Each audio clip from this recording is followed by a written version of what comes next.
Hello, experienced learners. I wanted to do this quick follow-up video from our diversity discussion that took place last week.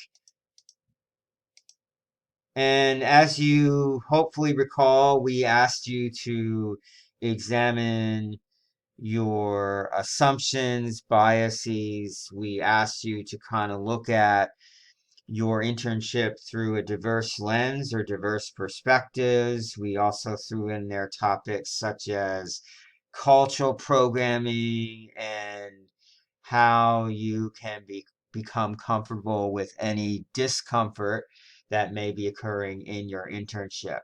With that being said, I was really pleased that all of you used the different constructs, I guess you could call them, that you see here, sharing actions and behaviors, providing examples, introducing situations, and discussing relationships to really illustrate how you are applying diversity to your internship world. Now, why did we have the diversity discussion forum? Well, there's a couple reasons. The first one you see here is hopefully by this point in your undergrad career, you realize that the field of psychology embraces diversity. It celebrates and respects the diverse backgrounds, experiences, and perspectives that individuals bring to the mental health and psychological community.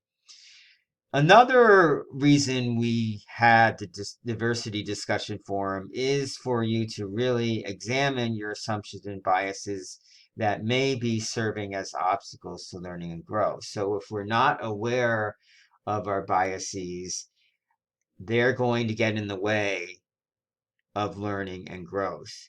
And then finally here, applying critical thinking to your internship. I can't think of a better topic than diversity to do that.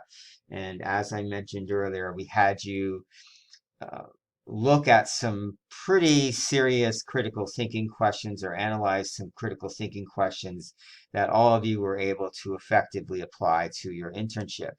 Now, moving forward, how do we not let this topic just collect dust? We want to make sure that this topic is in the mainstream practice of our internship. So what are some ways to do that? Well, you see here, we did a post probably last week related to social and personal identities. So think about how your distinct social identities can help guide this topic, can help guide your internship experience.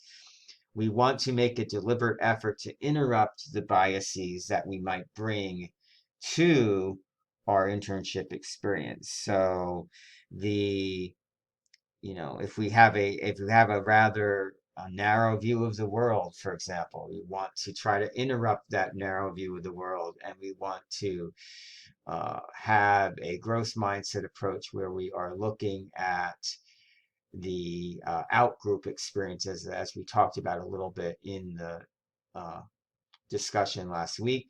And then finally, we want to continue to make an effort to embrace discomfort in the internship. We know that um, you know, discomfort, and when we're saying discomfort, we mean discomfort related to topics or themes or activities that are unfamiliar to you in your internship. So you want to make those topics, themes, and activities more, again, in the mainstream, more familiar for you. And of course, applying the Terrapin Strong mission to your internship experience. We had a short video about that last week as well. All right. Well, thank you so much for listening. Really appreciate it. And as always, if you have any comments, questions, insights, or concerns, please feel free to reach out to me. Take care.